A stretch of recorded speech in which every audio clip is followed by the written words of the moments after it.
Good afternoon everyone, welcome back to Himachal updates. आज हम Himachal GK के साथ साथ कुछ ज्योग्राफी के क्वेश्चन भी डिस्कस करेंगे। तो चलिए देखते हैं आज का पहला प्रश्न। प्रदेश के अनार्य राजा सांबर का किस आर्य राजा से कई बार युद्ध हुआ? ऑप्शन ए है देवेंद्र, बी दिवोदास, सी शशांक, डी पृथु। तो इसका सही आंसर होगा ऑप्शन बी दिवोदास।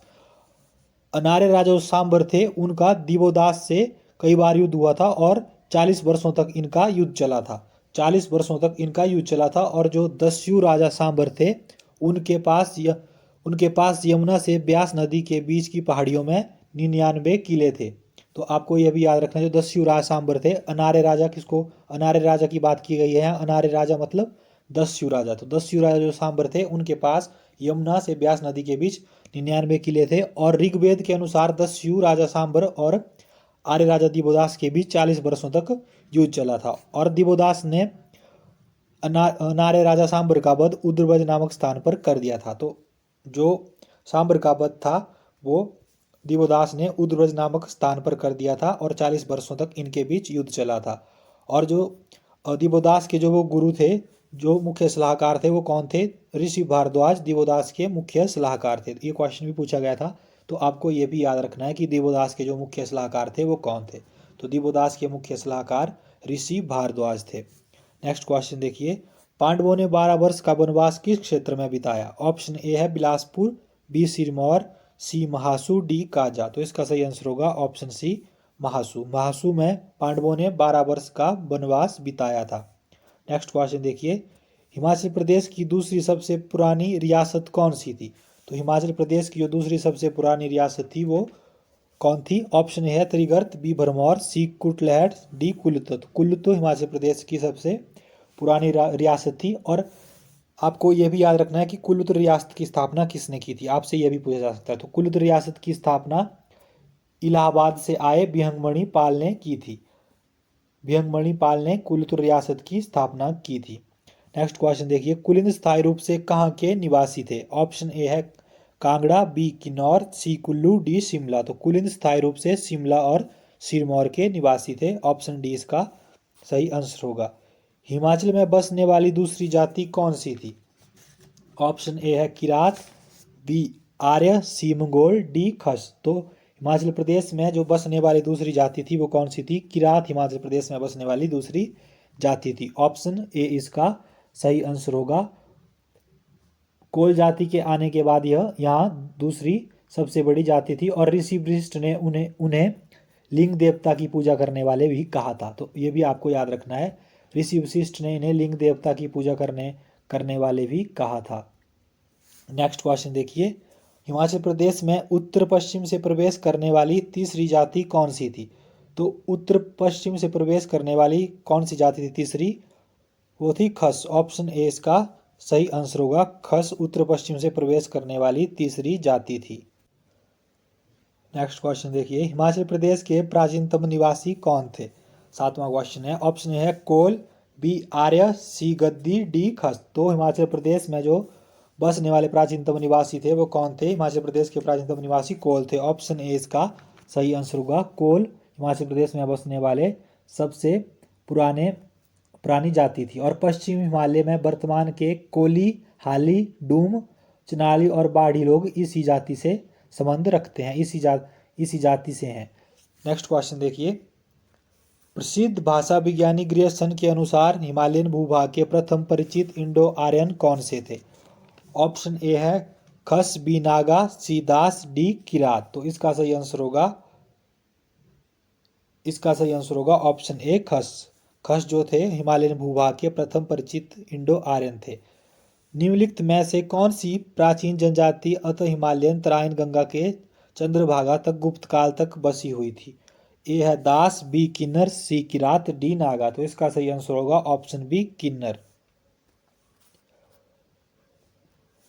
बौद्ध विद्वान चंद्रगोमी ने किस सदी के आसपास औदुंबर, यहाँ गलती से टाइप हो गया है, यहाँ होगा औदुंबरों के बारे में लिखा था?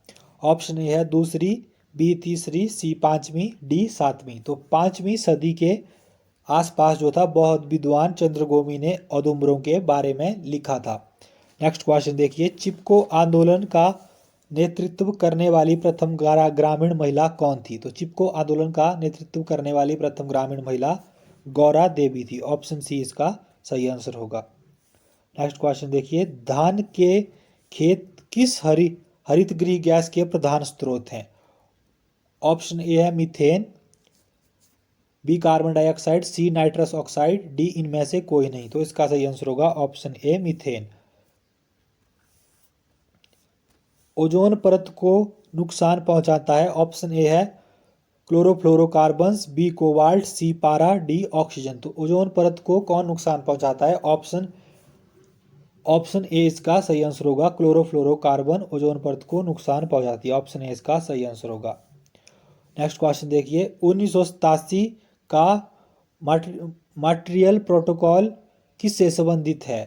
1987 का मॉन्ट्रियल प्रोटोकॉल किससे संबंधित है? ऑप्शन है निशस्त्रीकरण, बी पर्यावरण, सी मुक्त व्यापार, डी आतंकवाद के विरुद्ध संघर्ष। तो इसका सही आंसर होगा ऑप्शन बी पर्यावरण।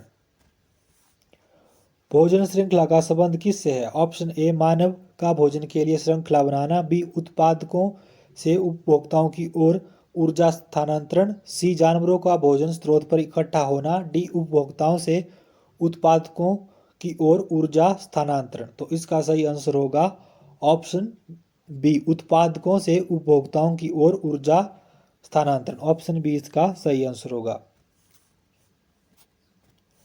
एक पारिस्थितिक तंत्र के लिए प्रेरक बल होता है? ऑप्शन ए है सौर ऊर्जा, बी वनस्पति, सी उत्पादक, डी बायोमास। तो इसका सही आंसर होगा ऑप्शन ए सौर ऊर्जा। निम्नलिखित में से किस में सबसे अधिक जैव विविधता है? ऑप्शन ए है बायोसिल्फ, बी मूंगा चट्टाने, सी सीलबंद भूभाग, डी उष्णबंधीय वर्षा वन। तो इसका सही आंसर होगा उष्णकटिबंधीय वर्षा वन। ऑप्शन डी इसका सही आंसर होगा। जीवों के लिए ऊर्जा का मूलभूत स्रोत क्या है? ऑप्शन ए है कार्बोहाइड्रेट, बी वसा, सी सूर्य का प्रकाश। तो जीवों के लिए जो ऊर्जा का मूल स्रोत है वो सूर्य का प्रकाश है। ऑप्शन सी इसका सही आंसर होगा। बायोस्फीयर की परिभाषा है? ऑप्शन ए है पृथ्वी तथा वायुमंडल जिसमें जीव रहते हैं, बी पृथ्वी पर मिलने वाले सभी जीव, सी पृथ्वी के सभी पादप, डी पृथ्वी के सभी जीव जंतु। तो इसका सही आंसर होगा ऑप्शन ए पृथ्वी पर तथा वायुमंडल जिसमें जीव रहते हैं। ऑप्शन ए इसका सही आंसर होगा। नेक्स्ट क्वेश्चन देखिए 21, कौन सा पुछल तारा क्षेत्रवर्ष के बाद दिखाई देता है? ऑप्शन ए है होलमेज, बी हेलिज, सी डोनाटीज, डी अल्फा सेंचुरी। तो कौन सा तारा क्षेत्रवर्ष के बाद दिखाई देता है? वो है हेलिज। ऑप्शन बी इसका सही आंसर होगा। धूल और जमे हुए गैसों से कौन बना है? ऑप्शन ए है तारा, बी धूमकेतु, सी ग्रह, डी उल्का। तो धूल और जमे हुए गैसों से कौन बना है? ऑप्शन बी धूमकेतु धूल और जमे हुए गैसों से बना है। हेली पुछल्ला तारा अंतिम बार कब देखा गया था? जो हेली कॉमेट था वो अंतिम बार कब देखा गया था? वो अंतिम बार 1986 में देखा गया था, 1986 में देखा गया था। ऑप्शन बी इसका सही आंसर होगा। हेली कॉमेट अब कब दिखाई देगा? ऑप्शन ए है 2055 में, 2040 में, 2062 में या 2070 में।